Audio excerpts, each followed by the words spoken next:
mom gave me this one very generously. Honey, money doesn't grow on trees, So common. right? Well, this is my reframe. So first of all, that's my mom's. And mom, I have a few acres of money trees out back. If you want a hayride in my money trees, I'm happy to give it to you. And isn't paper made from trees and money made from paper? If you had unlimited money, what would be the three things that you would buy yourself? Because it's all about you. You're number one. You always should have been number one. And if you weren't, you need to be number one again. And being like a three-time world champion, trauma, and I go back to this because it's so true. Our trauma shapes us as people, right? It gives us resilience. You can either spiral into it for the rest of your life, which I've had someone in my family do, and they just can't get out of it. They hate themselves, right? When you're going through this kind of thing, all these questions come up for you, right? And it's like, how am I going to support myself? I'm on my own. I have no support. I've got to make more money. Where's that going to come from? And the other thing I would say is own your own power and take it away from others. Because when I got separated, I didn't realize how my ex-husband was taking little pieces of me to sustain himself. Welcome to Season 2 of the Just Separated podcast. I'm Karen Oman, a thanatologist, grief counselor, divorce strategist, and co-author of the Just Separated workbook. I help people navigate the emotional, legal, and practical challenges of divorce, including high conflict and narcissist relationships. Each week, I am joined by expert guests to share guidance, tools, and strategies so you can move forward with clarity, confidence, and resilience. Follow Just Separated and join us as we explore the many layers of divorce. Subscribe so you never miss an episode.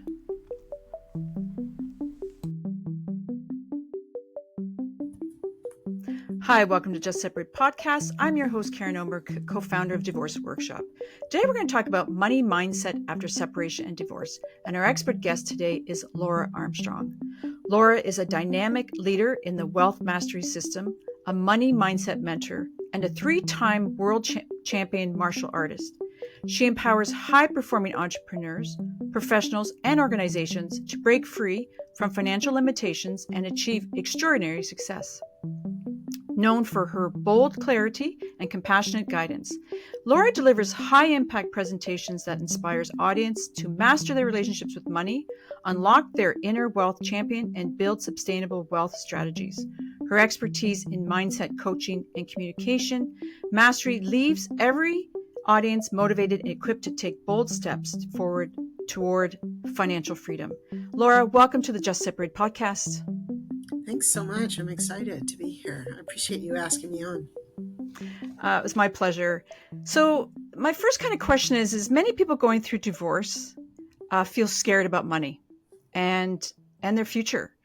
Laura, as a money mindset mentor and a champion martial artist, what's one mindset shift that helped you overcome a financial challenge in your own life? And how can our listeners use it to build confidence after separation? Yeah, the bonus about being on your show is I am just recently separated. So I'm literally living this right now. And so all of these things came up for me again in a different way. I think that they show up in our lives at different times when we're under stress, there's trauma, like all these things happen. And it's how we respond, not react. And those are two very different things. Reactions cause stress, they cause regret, they can cause anxiety. But when we actually have a moment to just reflect and really think things through, we can respond powerfully. And I think that that's a very important dynamic to understand. When you're going through this kind of thing, all these questions come up for you, right? And it's like, how am I going to support myself? I'm on my own. I have no support. I've got to make more money. Where's that going to come from? All these, like, it's the ongoing hamster wheel that goes on in your head. And it's really important to quiet that. And so what I do is first of all, I'm a holistic practitioner, so I practice all the modalities that I do. And I realized that there were patterns that I had were coming to my awareness around these things. And so for me, affirmations are a must have at this stage when you're going through all of this. They actually relax your nervous system. They change the synapses in your brain once you start to do these over and over again, it's like a learned habit. So therefore, the scientific explanation is habits are changed in the brain over, I think it's 10 days. And then so these neural synapses are the new way of being. It's like your reticulator activating system in your brain. That's the system that wants to bring you everything. So if you see an elephant, or say, I want to see an elephant, you're going to start seeing elephants all over the place. That's how it works, right? Your brain. So your brain does the utmost to bring you everything that you want. You just have to ask it the right questions. So when it comes to wealth and going through a separation and being in that space of like questioning what your wealth is. Now, money doesn't mean wealth, but there's money in wealth, right? It's a part of wealth. And so it's very important to understand that designation. Because for a lot of people who are nurturing and stressed and going through a separation, they're thinking more not just about the money, but how's my family going to handle this? All the outside factors. How am I going to manage this? How am I going to get the kids on my own? How do I, all these, like the hamster wheel again, right? So again, the affirmations are what quiet everything. And just know that you can trust in the process. There's nothing you need to do. And I think because we're a culture of doers and problem solvers, that is one of the things that gets us out the door doing things that aren't necessarily the smartest things we should be doing. So to keep your mind in that wealth strategy space, you want to be doing your affirmations to keep yourself grounded and moving forward at a place where you're going to respond to things in a powerful way. Do you find that you've worked with a lot of people, and do you find that there's a difference between how a woman approaches the mindset, the wealth mindset, like the money mind, than to a male, how they approach it? Yeah, on several different levels. So first of all, I find women are a lot more uncomfortable with money and wealth because they're not, it's just a socioeconomic thing a lot of the time. And it's also a learned response from parents or friends or family, right? And so there's a lot of limiting beliefs for women around that and their worth, right? And their worth and what they deserve. So those are two things that also come in when you're separated. I went through it. I was just like, yeah, I'm worth way more. So I'm going to make way more, right? And so it's this shift that we have to have, and we have to get rid of those limiting beliefs because they're cause that anxiety, the depression, the self-sabotage, all this stuff, right? It's like this surprise party in your head you can't get away from, right? And so you need to change the narrative on those limiting beliefs, and that's basically all you're doing is rewriting the script on that. And then what happens is what I said first, we go back to creating new cognitive pathways in your brain, and that's actually what's going to happen. That's really what manifesting and actualizing is about, is creating those neural pathways. So would you suggest that once they're in that separation process and divorcing, that they write these Right, affirmations? Like, do they right start away. right away? So would you suggest writing them or speaking them or All both? of them, all of Okay. them. And so before I get to that, I'll talk about the man side of it. Yeah. So for men, it's a bit different because men are problem solvers. So for them, they're encountering a problem they cannot solve. And so they have to deal with the fallout of that. So they can't solve the separation or the divorce. So they have to go through it. And that is not something that's comfortable for a lot of men because they have to feel their feels. And that's not a natural state for a lot of men. It's just not. And especially in our society. Because there are more expectations in a different way on men, right? They're the breadwinner. They earn more than women mostly. There's a lot of gender inequality there, but men don't understand that it's an inequality because they're not women. So obviously they don't have that point of view. They're just out there to do their best. And so for men, it's probably more difficult, but they also probably recover quicker because there's less emotional attachment to things on a level, whereas women will go deeper, right? I'm not saying it's the norm. I'm just saying it's just that's what I see in general. Yeah. So yeah. Yeah, thank you for answering that. So I was just looking up stats this morning about how women in divorce compared to men financially. And recent stats, I think from 2024, it's like 40 to 30% women's livelihood and income drops in a separation. Generally, this is like your position's not. Other women are much, like I've talked to others and they're much stronger than the husbands, but generally in if you're, in the research of 2024. And then men, it's, I think I wrote down 15 to 30%. But then, as you stated, that men do tend to recover faster. Yeah, because So are there's these statistics shocking to you, or is it what no, you would not at all. expect? No, it's what I'd expect. In fact, I'm surprised the men's number is not lower, Oh wow, right? really?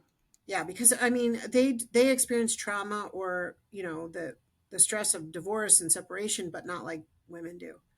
Because a lot of the time, in again our societal norm, the man is their world a lot of the time, right? Like they're the patriarch of the family, and so it's changing those gender identities that can actually shift the way a household functions, right? If people are seen as equal in the household, then that's how the kids are going to act, right? So, and that's a whole other conversation. But when you get to wealth, it's it can be tricky. And what we have to maintain is that what our worth is, what we deserve, both men and women, right? So, what our worth is, what we deserve, and what is next for us. Instead of hiding from it, actually seeing it as a joy. So, like, I'm going to finally get a chance to create my business. I'm finally going to get a chance to do this or that, right? And so, looking at things as opportunities instead of obstacles is really key to that mindset stuff. And that goes along with the limiting beliefs. How have you dealt with tragedy in the past? Is it the end of your world and everybody comes crashing down? Because that's what will happen every single time. Or are you going to give yourself a little grace, have a little cry, go through it? I mean, don't ignore it for God's sake, because you don't want to push it down, but look at it, see what you're going to take from it and move forward. I mean, I had so much trauma as a little girl and a young woman. Because I was a holistic practitioner, I was able to get rid of those limiting beliefs and how that trauma affected me, right? And it's, people don't realize separation and divorce is trauma. There can be a lot of blame, a lot of you said, he said, she said, all this and that, and stories. There's your story, their story, and the actual story, right? And so, when you're talking wealth, it affects all areas of that, right? And so for me personally, I went into the blame game until I caught myself, and I'm like, I got to stop that, because that's perpetuating the cycle, and I don't want that cycle anymore. I want the cycle where I'm living in absolute awesomeness, where I'm bringing in everything that I want without really working at it, and I'm making the impact that I want, right? Sorry. Do you think that, like, I was thinking when you're saying that, does your martial arts experience and does that come into how strong your mindset is? Because sometimes I remember in my own situation, I could just spiral Yeah. and spiral and spiral. And a lot of us do that, especially in separation divorce. We just keep spiraling. And as we said, women really worry about the money feature. But um, what I think can happen is what, because of your expertise, is that you can reframe that faster, and then you get out of that. Is that kind of what you're saying? Yeah, I guess it could be, but I'm not really doing anything magical. So you can do what I do, right? Like it's there for you, right? And a big part of this that I want to talk about, because I think this is very important, is that the reason that we go into those spirals is because we don't feel safe, right? And so what does safety mean to you? Sometimes you just have to trust that things are there and you're just in it and you don't have to do anything. Like you just keep doing what you're doing and you'll be taken care of. So whether you lean on the universe, life, religion, God, whatever it is, it doesn't matter. It's all the same, right? And so sometimes I feel like we get into this space of panic where we need to make things happen, when you just have to trust that they're already happening and there's nothing you need to do, that you're just in it and it's all going to be okay. And I think what that allows is all those money flows to come in, all those opportunities to come in, because then they're not, you're not saying, oh, well, I need this way. If it only comes in that one way, I'm telling you, it's never going to happen. It just doesn't work, right? But if you ask the question, Karen, and say, what's possible here? I would like this, and then have it show up however it shows up, then I'm not putting restrictions on it. So I get everything. I get all the possibilities, right? And so that's what I love. So is that kind of changing your money story too then? Yeah, totally. It changes everything.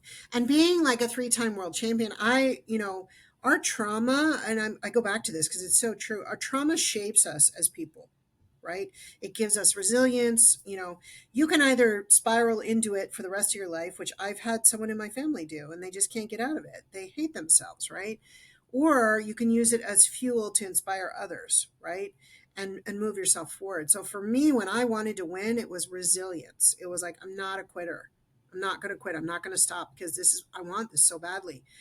So I would ask the people that are listening, what is it that you want, right? Like what is it that you're aligned with, right? And so there's two parts to your why. It's your purpose and your drive. So you may know what your purpose is, but what's driving you? Because if you don't have those two pieces, then you're just throwing spaghetti at the wall and hoping stuff will happen. I suspect that's kind of hard when you're like, that's the hard part in divorce, right? Because everything is coming at you. Yes. And then, but it does clear up and you can find that. And you prioritize, right? Like what is the most important? I think that's the other thing. We try to manage too much. I was in this training with this guy named John Berghoff. He's brilliant. And he facilitates group training. And he had this one slide that has never left my brain. And so this is the graph. This is us as human beings, and we're growing, we're learning, we're evolving, and this is society. And for the first time, society is moving so much faster than us that we're always in overwhelm. And to be divorced and separated on top of that, it's almost too much. We're like, oh my God, are you kidding? I can't handle this, right? So having priorities about things and knowing that you don't need to rush through the process, because I think we're a let's get over it as quickly as possible society, we're actually missing the gold nuggets when we do that. Be in it, be in the shit of it, if I can say that, right? And be in it, but don't stay in it. Stay in it until you don't need to be in it anymore. And you'll know when that is because things start showing up. But don't rush out of it because it's going to come back. And I think that that's really important. And doing those affirmations, like we were talking about, the most powerful way I know to do those is to look in the mirror. You look yourself right in the eye, down into your soul. And it's hard to do. You may cry, you may get emotional, you can't look at your face, you can look at other pieces of your body, you work up to it, but that will change your point of view on things and allow things to come into your world much quicker. So I have a question. So say any of the listeners out there, and you've never really able to talk to your ex about money because it is an emotional thing. How Yeah. would you suggest they start talking about it in the separation? Because we know the financial aspect is one big piece. And if they have children, that's another big piece, right? It seems to be money and children. Those are and then legal's all in there too. But how would you suggest that they learn to get comfortable talking about money? So again, it's that idea of it being a conversation, not a confrontation, right? And I think that because we're in this mode, it gets confrontational. Like I left this too long. I just got angry at the end, and that wasn't good because then I was moving from anger everywhere. That's gone. And now I'm like having this conversation. And actually, I just had this conversation with my ex-husband 2 days ago. So you're getting it fresh from me. So I said to him, I said, I think we should talk about our financial stuff that we have together, right? And I said, we've split all our assets pretty much. So how do you want to do this? Like I invite you to the conversation. Like let's have a conversation around it, because I think it's healthy to have everything out in the open. And then you've done your piece where you've put it out there, and it's their job to respond how they respond. That this is the trick. If they respond in not such a great way, you cannot react to that. Keep your like ground yourself, keep your core, keep your power, right? Because they're looking for that reaction. They're looking to take a little bit of your power, right? So when you're having that conversation, always be in your power, ground your feet. I think it'd be really important if we talk about this because I know it affects all of us, and you want the best for the kids, right? If there's kids involved. And so have their buy-in. That's really what it's about. And, would you be willing to have that conversation? All of these things I'm telling you are an invitation. They're not a demand. So once you demand, then things escalate. if you can keep it de-escalated, there can be conversation and resolution. And it's so true. I've seen it a million times. Yeah. I just love what you said there, though. I think everyone should listen to that again. Have a conversation about Mhm. money. Doesn't need to be conflict. The problem is so many in divorce, it's like, I get the house, you get the, I'm taking this, you're taking that. I'm like, it just becomes a battle, right? Yeah. A transactional battle, right? Mm. Nobody wins that. Nobody. My parents actually, Laura, when they got divorced in the 70s, they went to court over pictures. And we're not talking about Van Gogh. We're talking about simple pictures. Like they were worth a little bit, but they weren't worth going to court for. So it's, it kind of got lost. Yeah, Uh, my parents had a very bitter divorce, right? So you and I are in the same boat. And that was not a good influence on me. That's why I never got married till I was 49. I never wanted to be married to anybody unless I never needed to be married to anybody. I wanted to be married to someone. And I thought this was my only marriage. And now it's not. And so that's a whole mindset shift for me as well.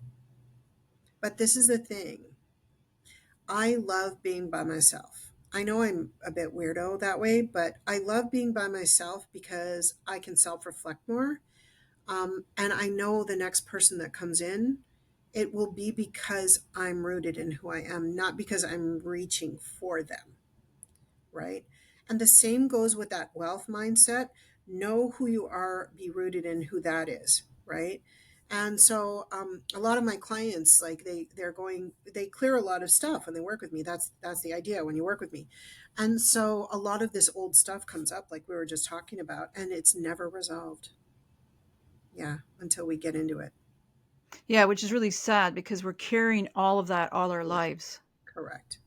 Yeah. right? And so our mindset it tends to seem like, I'm going to be honest, the podcast that I do about money with divorce, they get a lot of views because it just seems to be something that is really important, right? Yeah. Because everybody's so scared.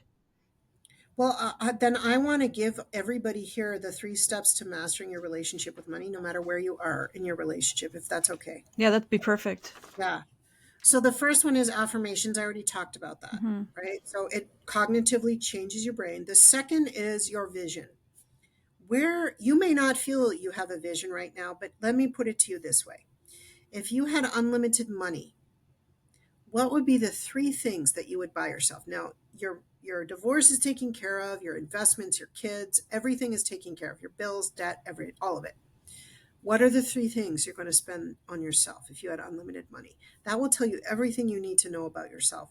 And I want you to tap into how that feels for you, because that is where you need to be every single day, how that makes you feel. Okay? And if you're not aligned with what you're doing in your life and your business, like I said before, you need to tap into what your drive and your purpose is. And that's going to give you a lot of clarity. The third thing is your limiting beliefs. Get rid of them, because as a divorce happens, I know I'm like, just get rid of them, right? So as divorce happens and separation, it brings up more limiting beliefs, right? Like you can just co-create here. But the idea is to get rid of them. So I'll give you the 5 steps very quickly to get rid of them. You're going to ask yourself these 5 questions. So, first of all, is this real? Is it true for me? Okay. You're probably going to say yes because you're living it and you think it's yours. The second is it mine?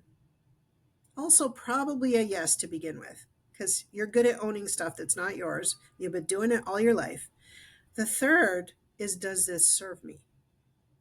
Because if you say no, it doesn't, why are you keeping 1 and 2? Okay. And then the fourth one is, when did it start? Now, my most common answer is, I don't know. Actually, you do. And that's why I talked about your brain's reticular activating system, because as soon as you ask that question, it's doing its utmost to bring it to your awareness, and it will. And then question number 5 is, what happened? Because as soon as you know when it started, you'll know what happened. It's all connected in there, I promise you. And then you can reframe the limiting belief, and it no longer has charge for you. So I'll give you a good example. My mom gave me this one very generously. Honey, money doesn't grow on trees. That's so common. Good one? Good one, right? Yeah. Well, this is my reframe. So first of all, that's my mom's. And mom, I have a few acres of money trees out back. If you want a hayride in my money trees, I'm happy to give it to you. And isn't paper made from trees and money made from paper? Mm. So I'm good to go, mom. I don't need your limiting belief because it was hers. It was not mine, right? I just owned it for a long time. I don't need that, right? So this just is, it gives you an example. But if you ask yourself those 5 questions, your life will change forever. If you apply it and step out of this, and you don't have to wait until you get home. You can do it right now while you're already started listening to me. You can make change now. Don't wait, right? It's interesting when you said that because you've done this so long, that as soon as you asked the 5 and I was starting to go back, I was doing exactly what you were. I'm like, okay, when did it go back? And I'm filtering, going, yeah, it was definitely when my parents got divorced, and Yeah. it was always, do we have enough gas to get to the mall? You know what I mean? Do we have enough? And I'm telling you now, it's like you can see the patterns in myself through. Explains so much. Yeah, yeah. We just got to You know, remember our story doesn't have to be the same as our parents' story. it's probably not our story anyways. 99% of your stuff is not your story. Oh, So good who are point. you? Who are you then? That's the beauty of discovering that, right? Yeah, and I guess in divorce separation, we have to rediscover ourselves all over again. Because you're not the other half of that person anymore. Yeah, and another thing I want to mention too, especially with money, when you're divorcing somebody, now you get to have your own money story. Like you don't have to have our money story. Do you know what I Right. mean? Yeah. And what do you want to create? I'm creating billions of dollars. What are you creating? Right? And you Because don't have to do anything. You're already in it. Just know that you deserve it, right? And that's where the work comes in. I think another thing that I want to bring up is that you're saying, and I've heard this from other mindset as well as some of those famous, I forgot on the top of my name, these people I listen to, it's you have to feel it. Yeah. Like it's a feeling, right? Like, I do affirmations and I write them down, but I think it's deeper. You have to actually feel that things are going to, like, whatever you want, correct?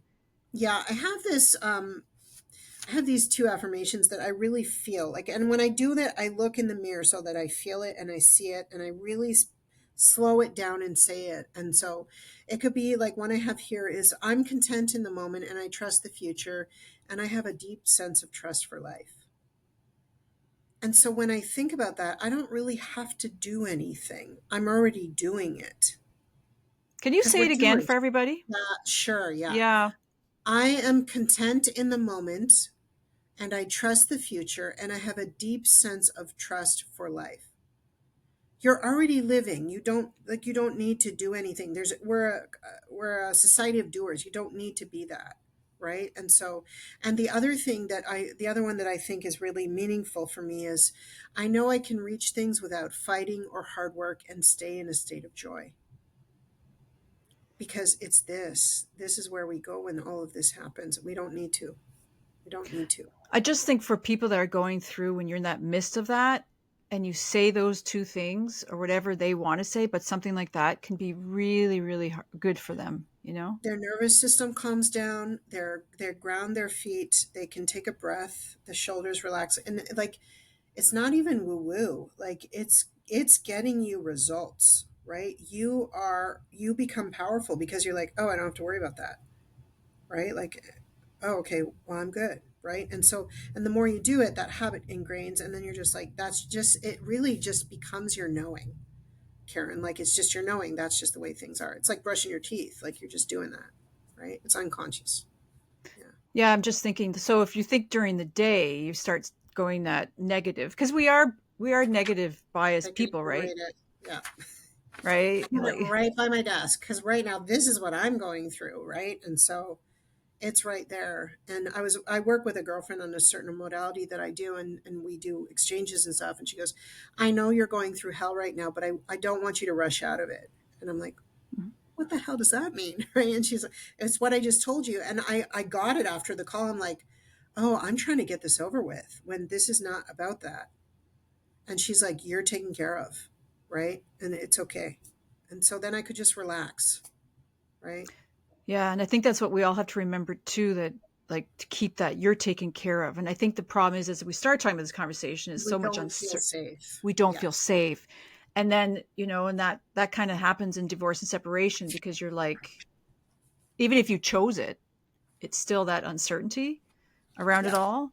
yeah. Um, Especially for women, safety is a big thing because it's interesting. I train in martial arts and I train in self defense and I do all that. And some of the pattern instructors I work with are men. And so I remember this one pattern instructor telling this story of it was a mixed class they were teaching. And so the guy said to the class, when was the last time you felt unsafe?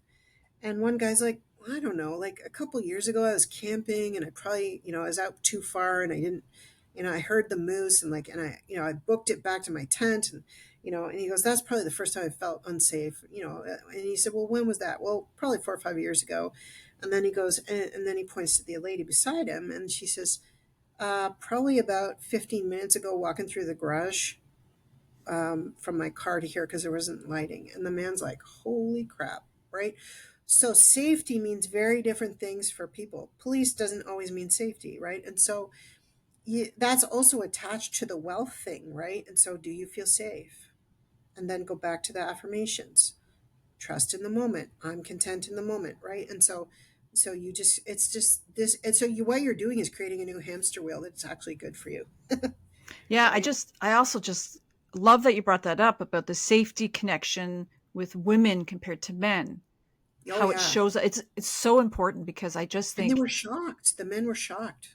yeah, like I've said to my partner, like before, I've said, when I go out and get groceries later at night, I have to be like looking around and, I said, men don't have it. They don't have to worry about that way. So you're right. I think we're wired quite differently when it comes to, and as you said, men don't really know that life, right? Because they've never really had to worry about it quite like we do. Yeah, so safety for them is more protection and it's more being protective, right? And being recognized for that as a powerful person because then they can protect, right? And so it's a very different dynamic. It's not better or worse than women, it's just different. And if we can actually understand those differences and not judge people or weaponize it for, in that way, then actually conversations can be much better. Yeah, this is a really good conversation though, because it's important. Some of these things that you talked about are little insights that I think all our listeners Yeah, needed. yeah. Before we wrap up, do you have I mean, you've given us a lot already, but do you have anything else that can help these people in these most vulnerable times? Yeah, yeah. I would just tell you one thing, and I want you to say this to yourself in the mirror. I am enough, right? Because you really are. I am enough. And the other thing I would say is own your own power and take it away from others. Because when I got separated, I didn't realize how my ex-husband was taking little pieces of me to sustain himself until he wasn't there. And I started taking it all back because it's almost unconscious because we love these people and we want to help them. But we always have to stand in our own power. And so I would encourage you to do that. And you'll just feel so much better, right? Do you think another thing I want to ask is it, as we've kind of the theme kind of day is it's not a quick fix, right? It's like feel it, repeat it, practice it, and then eventually it'll come more naturally. Yeah, there's a yes and no to that. So Okay. there's a yes because our everyday lives only move at a certain pace, right? And we can only do so much, and our cognitive brains can only take so much, and we can only process so much, right? And then we go into overload, which we don't want to do. And then we go into trauma and all that. We don't want that. So, but the other thing is, there are modalities that I do personally that are able to give you massive change very quickly by changing the patterns. And so I think that if you know people like that who do that kind of work, um, I've seen huge change very quickly. But the other side of this, like you just said, is you have to be willing to have it. And so if you're not ready or willing, you can go and but nothing may change. So, but if you're willing to have it, it's almost scary because you're afraid of the goodness of it because you don't deserve it, or I'm not ready for it, or shouldn't I be experiencing these horrible things first, right? And like, where did you get that from? So do the 5 questions on that, right? Like, Yeah, I'm just yeah, thinking that some of these during my years of counseling, right, I've seen some that are so into the victim and Yeah. they've just stayed there. And I'm sure you've talked to many of those and helped them get through it, but you can stay stuck in it. Or not, Karen. Like I Oh, very quickly will realize that I'm not going to pull them uphill if they're not going to do the work. So I refund people and I'm like, here you go. You're not ready. Come back to me when you're ready. What do you need to be ready? So I'm always there to support them. But if they're not ready, then it's not fair to them. I'm not going to lead them along the garden path, right? And the thing is, they don't think they're ready. They want the change. I'm like, why don't we do this first? So then I'll baby step them a little bit because I do want them to have change. Um, and I'm not abandoning people because that's a whole other issue you're giving people, and that's not okay either, right? So it just depends on where the person is, and each human is so individual. It's hard to just say you do or don't do this. It's not a black and white thing. yeah, I suspect everyone's I mean, in my world, everybody's grief is unique for everybody. It's the same thing with 100%. this mindset and how they work through it. Yeah. Before I ask everyone this last question, this is for someone who's just separated, whether they left or were left, what advice would you give them to help them navigate those overwhelming early days? Know that you made the right decision for yourself. Yourself is the key word here, in Mm-hmm. case you didn't figure that out. Yeah. Because it's all about you. You're number one. You always should have been number one. And if you weren't, you need to be number one again. Brilliantly said, because a lot of us gave ourselves up. Yep. I didn't quite get that far, but I was aware of it. And it's so funny because you're not aware of a lot of things till you're not in them, right? Like, then it's like, what the hell was I thinking? Right. Yeah, it's But pretty common. it's common, and we're just human, and there's no judgment about who's better or worse in this agreement, the man or the woman, or the two women, or whatever the marriage is, or whatever it is. It doesn't matter. All that matters is that you're all doing your best for yourself. So you have offers of so many things, great things. Can you tell us everybody where you were, like how to get in touch with you and exactly what you do and offer? Yeah, sure. So I'd like to offer your group an hour call. So you can spend an hour with me. We can talk about what's going on with you, and I'll give you some tools at the end of the call, regardless. You could book that at wealthstrategywithlaura.com. And I apologize for my calendar. It's a little crazy, but you'll get on there. And then spend some time with me. And then, I have something else that's also a nice free offer for people to check and see where their wealth mindset is. I have an assessment that's free.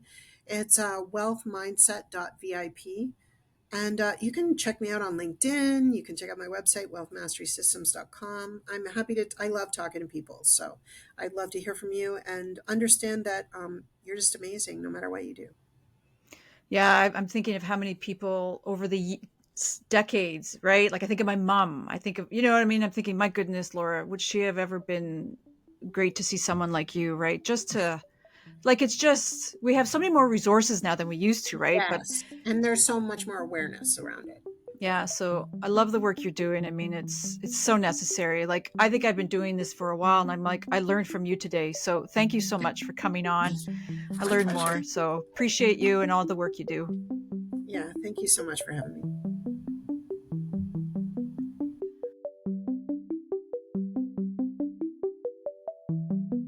Thanks for joining today's conversation with our divorce expert. Check out the show notes for more about our guests, and don't forget to follow us on Spotify and our YouTube channel at divorceworkshop.ca. We'd love to hear from you. Share your questions, comments, or guest suggestions. And for a complete guide to navigating separation and divorce, check out the Just Separated workbook on Amazon. It covers emotions, co-parenting, finances, legal insights, and recovery. A must-have for anyone going through separation or divorce.